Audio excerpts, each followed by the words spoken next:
김현정의 핫 키워드.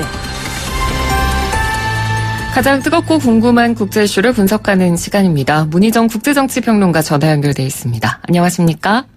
안녕하세요. 네, 12주째로 벌써 접어들었습니다. 먼저 홍콩 반정부 시위 상황부터 저희가 알아볼 텐데 최루탄과 물대포까지 이번에는 등장을 했네요.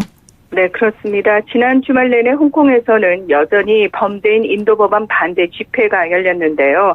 이 폭우가 내린 25일에도 홍콩 카이청 지역에 있는 카이청 운동장에서는 오후 2시 30분부터 시민 수천여 명이 모여들었고 자유를 위해 싸우자, 홍콩인들 힘내라 등의 구호를 외치며 취인환 공원까지 행진했습니다.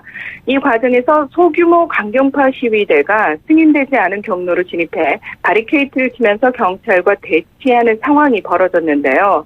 이에 경찰은 최루탄과 물대포를 발사했고 한 경찰관이 실탄 사격까지 한 것으로 밝혀져 논란이 되고 있습니다. 네. 전날인 24일에는 산업 중심지인 쿤통에서 열린 집회가 이른 오후부터 밤까지 계속됐는데요. 일부 시위대는 길가에 세워진 스마트 가로등의 감시 카메라가 사생활을 침해할 수 있다며 가로등 밑을 전기 톱으로 절단해 넘어뜨리는 일도 있었습니다. 참고로 홍콩 당국은 교통 상황과 날씨, 대기질을 모니터하기 위해 시위 현장인 쿤통부터 카오룽만 지역까지 스마트 가로등 400여 개를 설치할 예정이라고 밝히고 있는데요. 시위대는 이 가로등에 중국 정부가 대중을 감시할 때 사용하는 얼굴 인식 소프트웨어가 설치됐을 수 있다며 의심하는 상황입니다. 네. 그리고 이번 반정부 시위에는 학생들의 참여도 굉장히 활발했고 또 다양한 모습으로 시위 양상이 벌어졌다고요. 네, 그렇습니다. 앞서 22일 홍콩 도심에서는 중고교생 수천 명이 송환법 반대 집회를 갖고 새 학기가 시작되는 9월부터 100여 개 학교에서 매주 1회 수업 거부를 하기로 했고요. 또 공립대 8곳과 사립대 2곳에서 모인 대학생 단체 대표단도 새 학기부터 2주간 수업을 거부하기로 했다고 발표했습니다. 이 홍콩 시민들은 지난 23일 국제사회의 지지를 호소하기 위해 주최 측 추산 13만 5천여 명이 모여 39개 지하철역을 잇는 총 60km의 인간띠를 만들며 홍콩의 길 시위를 벌였는데요. 이 기존 계획인 45km가 이날 오후 7시부터 2시간 만에 완성이 돼서 마무리하려고 했지만 시민들의 참여가 계속되면서 그 길이가 늘어났고요. 네. 이 과정에서 시위 참가자들은 스마트폰 손전등 기능을 이용해서 촛불 시위를 펼쳤습니다. 이 홍콩의 길 시위는 1989년 8월 에스토니아, 라트비아, 리투아니아, 발트 3국 주민 200만 명이 소련으로부터의 독립을 위해서 총 연장 680km의 인간띠를 만든 발트의 길에서 비롯됐는데요. 한편 발트의 길 30주년이었던 이날 발트 3국 정상들은 공동 기자회견을 갖고 비폭력 운동의 중요성을 역설하기도 했습니다. 네. 그런데 한동안은 이 홍콩의 시위가 평화 모드로 잘 이어지고 있었는데 이 지난 주말에 다시 격렬해진 이유가 있을까요? 한마디로 홍콩 행정장관인 캐리람 장관의 미온적인 태도가 문제라는 지적이 많습니다. 네. 이 25일 홍콩 사우스 차이나 모닝 포스트에 따르면 전날 정치인과 전직 고위 관료 등 19명의 홍콩 유력 인사들이 캐리람 행정장관의 관저를 방문해 송환법 반대 시위대와의 대화 방안 등을 논의한 것으로 알려졌는데요. 이 자리에서 절반이 넘는 참석자들이 캐리람 장관에게 범죄인 인도 법안의 완전한 철회와 경찰의 강경 진압에 대한 공개적인 조사 등 시위대의 일부 요구를 수용할 것을 촉구했습니다. 네. 하지만 참석자들은 캐리람 장관이 지금은 조사에 나설 때가 아니며 상황이 더 평화로워질 때까지 기다려야 한다. 나는 송환법 철회라는 말을 내뱉을 수가 없다는 등의 발언을 했다고 전했는데요. 이는 곧 캐리람 장관이 송환법 철회를 원한다고 하더라도 중국 중앙정부의 강경한 반대로 인해 이를 선언할 수 없다는 것으로 해석할 수 있습니다. 네.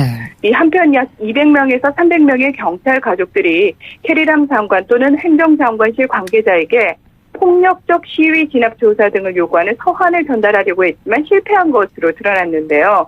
이 홍콩 사우스 차이나 모닝포스트는 이들이 행정장관실이 있는 건물 앞에서 서한의 내용을 크게 낭독한 후 캐리람 부끄러운 줄 알아라, 사퇴하라, 경찰을 시민들에게로 등의 구호를 외쳤다고 보도했습니다. 네, 결국에는 이 홍콩 시위대와 중국 정부가 직접적으로 대립을 하고 있는 상황인데 중국 정부의 개입 여지는 어떻습니까?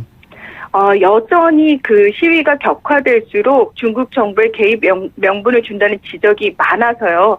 그동안 평화 시위가 강조돼 왔는데 지난 주말 시위 참가자 일부가 성조기를 흔들어서 중국 정부가 계속 주장하고 있는 외부 세력의 배후 조종설과 중국군의 직접 진압 명분을 쌓아줬다는 지적도 나오고 있습니다. 네. 하지만 사실 이런 시위대의 양상과는 별도로 중국 본토에서는 끊임없이 무력 개입을 시사하는 행태들이 포착되고 있는데요. 홍콩 사우스차이나 모닝포스트 보도에 따르면 24일 홍콩과 경계를 맞댄 중국 선전에서 열린 전국 홍콩 마카오 연구회 주최 세미나에서 40명의 고위급 정치인과 고문들은 홍콩 사태에 대해서 중앙정부가 개입할 가능성에 대한 언급을 하기도 했습니다. 구체적으로 좀 살펴보면 마리아탐 와이주 전국인민대표회의 상임위원회 산하 기본법위원회 부의장은 일국 양제와 도시의 높은 자율성이 중앙정부의 불개입을 뜻하는 것은 아니다라고 말했고요. 쉬제 전 국무원 홍콩 마카오 사무판공실 부국장 역시 시위대의 폭력이 홍콩과 국가의 근본적 이익을 침해하고 있다고 비판한 것으로 알려졌습니다. 네, 당분간 주말마다 이렇게 대규모 시위가 계속 벌어질 것으로 예상이 되기 때문에 저희도 상황을 계속해서 주시해 보도록 하겠습니다. 자, 이번에는 다음 주제로 넘어가 보죠. 프랑스에서 G7 정상회의가 열리고 있죠. 네, 주요 7개국 정상회의가 프랑스 남서부 휴양 도시인 비아리츠에서 현지 시각으로 24일부터 26일까지 개최되고 있는데요. 지구촌 경제의 여러 현안에 대한 해결책을 공동 모색한다는 본래 취지와 달리 이번에는 미중 무역 전쟁이라든지 또 프랑스의 디지털세에 대항하는 미국의 와인세, 또 이란 정세와 북핵 등 안보 문제, 크림반도 병합 사태로 퇴출된 러시아의 복귀 등 주요 이슈들에 대한 파열음이 상당한 것으로 알려졌습니다. 또 북한 미사일 발사를 놓고 이 북한의 단거리 미사일 발사 소식이 기쁘진 않지만 어떤 협정도 위반하진 않았다는 도널드 트럼프 미국 대통령과 유엔 결의안 위반이라고 주장한 일본의 아베 신조 총리가 이견을 보였는데요. 이 창설 44년 만에 처음으로 공동선언도 불발될 것으로 전망되면서 G7 무역론까지 나오고 있습니다. 네. 이 한편 G7 정상회의가 개막한 프랑스 비아리츠 인근 도시에서는 각국 정상들에게 지구온난화 대책과 소득 불평등 해결 등을 요구하는 노란조끼 시위대, 반자본주의 운동가, 환경운동가, 반세계화 단체 등 15,000여 명이 시위를 벌였는데요.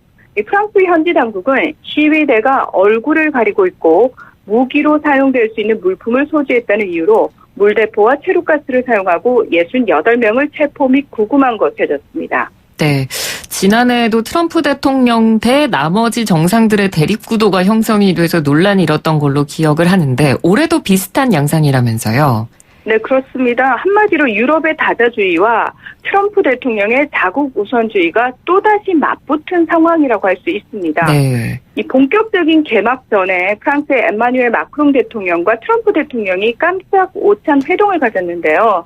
트럼프 대통령은 이 자리에서 마크롱 대통령과 오랜 친구 사이로 특별한 관계라며 두 정상 간의 관계가 좋다는 점을 강조하면서도 마크롱 대통령이 정한 민주주의와 성평등, 교육, 기후변화, 소득 등 이번 G7 의제에 대해 불만을 드러내기도 했습니다. 네.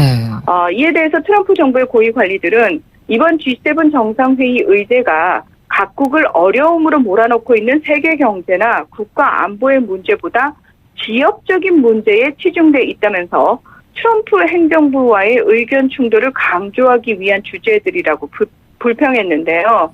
이에 대해 미국의 뉴욕타임즈는 한때는 회원국 간 협력과 합의가 당연시되던 G7 내부에서 트럼프 대통령과 나머지 세계 지도자들 간의 반목이 얼마나 큰지를 드러내는 것이라고 지적했습니다. 네.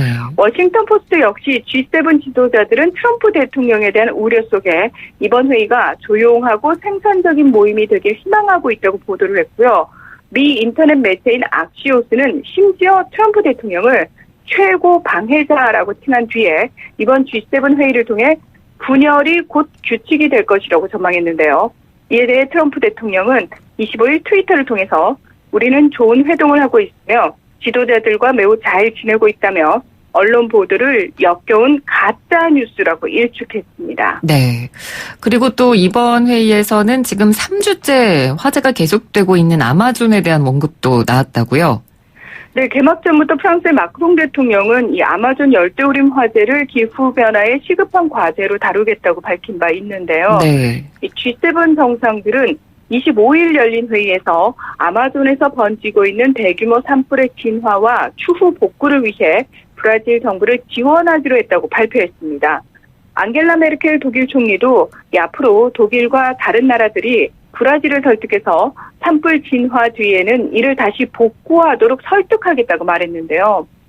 그는 물론 브라질의 영토이기는 하나 아마존 우림은 정말 지구 전체의 문제이며 지구의 허파에 해당되는 것이다. 공동의 해결책을 마련해야만 한다고 강조했습니다. 네. 이 브라질 환경재생가능 천연자원연구소에 따르면 올해 초부터 이달 19일까지 아마존 열대우림에서 발생한 산불은 72,800여 건으로 지난해 같은 기간보다 83% 증가했는데요.